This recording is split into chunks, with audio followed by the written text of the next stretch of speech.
Let's talk romantic love. Now, I grew up in the 90s, which was pretty much the era for rom-coms. And I consumed a lot of it. I think I've watched every rom-com that's ever been made. Okay, maybe not every single one, but like a lot of them. Maybe like 80% of them at least. So I grew up with a specific idea. I think many of us are in this category. I grew up with a specific idea of what romantic love was, how it was expressed, and what it looked like, based literally on watching it on TV. And never ever did I think that, hey, what I've actually seen in these movies and on TV is actually not what's happening. Like in reality, like with the people around me who are happily married. That thought never crossed my mind. But I fully believed, in this whole rom-com idea of love. And so what is that? Basically, it is the idea that you will only be fulfilled, like you will only finally have your life set when you find that person who is the one for you, when you find your life partner. And I fully bought into that idea, and I fully believe that idea. And I'm not blaming rom-coms, because I think even people who haven't watched that still have that idea in their mind that, this is the main goal of life. Like we do everything else, we get the job, we get the house, we do all that thing. But you'll only really be fulfilled when you find that life partner. And it's messaging that we receive from a very young age. So it makes sense that many of us believe that. But recently I've started, there's been a lot of stuff going around about this, and it's really, changed the way that I see life. And I think that it's very easy for us to seek out a romantic partner to fulfill other needs that we have that are currently not being met. So what do I mean by this? I mean that because we have because we have the idea in our mind that the goal is to get married, find that person, and settle down with that person. We kind of want to get to that goal before we do everything else. So before we figure out who we are as human beings, before we take care of ourselves, before we work out our own stuff, we just want to find that person and have that goal just be done. Like we're set now, we're all good. Like as long as we have this person, like everything else becomes secondary. We can work everything else out because we have that love. We have that big, great love that we've been looking for our entire lives. And I was 100% that person. I was that person from a very young age. And I'm not saying that it's bad for you to find that person. And, I'm still very much an advocate for, people finding partners and, getting married. But I also think that that should not be the goal of life. Like if you are someone who chooses to not find a partner, if you are happy with yourself, like you should never ever be forced to find a romantic partner.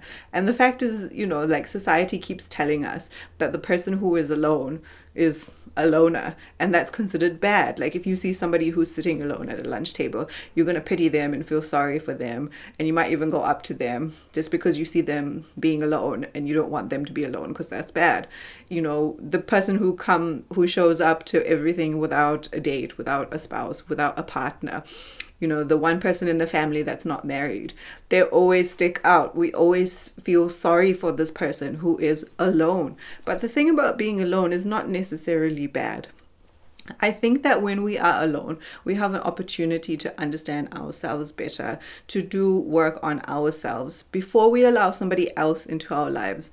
And that is something that a lot of us don't think about, and we don't do that because we're so focused on trying to get to this big goal of getting this big romantic love. And a lot of us who grow up with this idea where we put romantic love on a pedestal is we attach our worth to it. And again, society helps us believe that if we get the spouse, everything is set, we're now worthy, everything in our life is great, and everything is going to be great. But that's not true. That especially if you haven't, if you don't have an understanding of who you are, what you want, if you don't know any of that, it's going to make your relationship really difficult, like really difficult. There's a huge opportunity for things to become very messy and to go really wrong and to end really badly for you. And I think and maybe that is why a lot of marriages don't last. It's because we've gone in with this idea and a very high expectation as well. Because when you put this big love on a pedestal, your expectations become very high of the person that you're looking for to be your spouse. And it's very hard to put those kind of expectations on one human being, because, one human being cannot fulfill all your needs. But in our mind, we think that that's going to happen, and we keep seeing all this information thrown at us about my spouse is my best friend, which is nothing wrong with that, but like they fulfill all my needs, they're my everything, and I can't live without them. Those kind of statements, which can become toxic, really, because you're putting so much pressure on this one person to be your everything, right? To do everything for you, to take care of all your needs, to always be there. And it's not possible for a single human being to do that. It literally is not possible for anyone to do that. So we put this very, very high expectation on our spouse, and at some point you're going to realize, okay, they're not meeting my expectation. And of course, the next thought that's going to follow that, this is not the right person for me. And I think that's a trap that we all fall into, because we're thinking about, hey, this is supposed to be my big, great love. This was supposed to fix everything. This is supposed to be the point in my life where, I'm so incredibly happy because I found my one. So, what's happening now? This must mean that they're not the one. So like, let me move on and go and find somebody else. But in reality, we haven't fixed stuff here. We haven't fixed stuff here. And that's actually the problem. I truly, truly believe that, yes, compatibility comes into effect, but it's about how much work you want to put into the relationship that will dictate, and it's two ways. Both people have to want to do the work. It's about how much work you're willing to do to maintain the relationship, because there's not a single happy couple on the planet who doesn't still get annoyed with each other, who doesn't still have disagreements with their partner, who doesn't still just like want to be like, oh, why did I like marry this person? Those thoughts still happen, but that doesn't mean that the marriage is bad. It just means that you're different people, and different people can still love each other, be in a good, healthy relationship. That can still happen. But I really do believe that, the problem that many of us have is this idea of putting love on a pedestal and thinking that it's the be all and end all. And if we don't have it, some of us have such great lives. It may be a case that your spouse has passed on, or you were married and now you're divorced, and you have a full life, you have pretty much everything that you want, but everybody keeps poking on the fact that you're still single, and you keep thinking, oh my gosh, okay, now I need to find someone, I've got everything in life but I don't have this. Why does that matter? Just because society is saying that that's something that's important doesn't mean that you have to do it. If you're content, if you are living your best life, if you are thriving, you don't have to have somebody else as part of your life.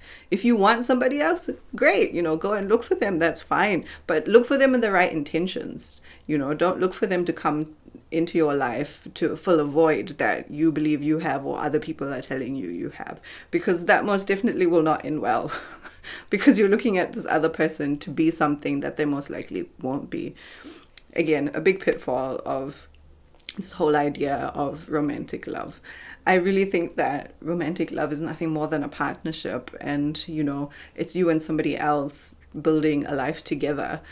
You and somebody else who has the same ideas of what you want out of life or the path that you want to go, and it's a team that you've built in order to do that. And I often compare romantic relationships to the kind of relationships that you have at work. The team that you work with, everybody has a role of what they want to do and what they want to, in order to achieve whatever it is that business does. It's the same thing with marriage. Each of you has a role or thing to perform in your marriage in order for you to achieve the goals as a couple. It's the same thing for me. So I think if we change the way that we think about that, we're likely to have better relationships. We're likely to feel deeper connections. Once we understand ourselves, it's easier for us to be in a relationship. So that's all that I had to say about romantic love. Comment below and tell me whether you think anything that I said resonates with you, or how you feel about romantic love. And is it important? Do you think that as a society we do put it on a pedestal? Do you feel like you're that person who, is looking for that big, great love to, finally, be successful in life? Yeah, just let me know your thoughts below. Thanks for watching, and I'll see you in the next one.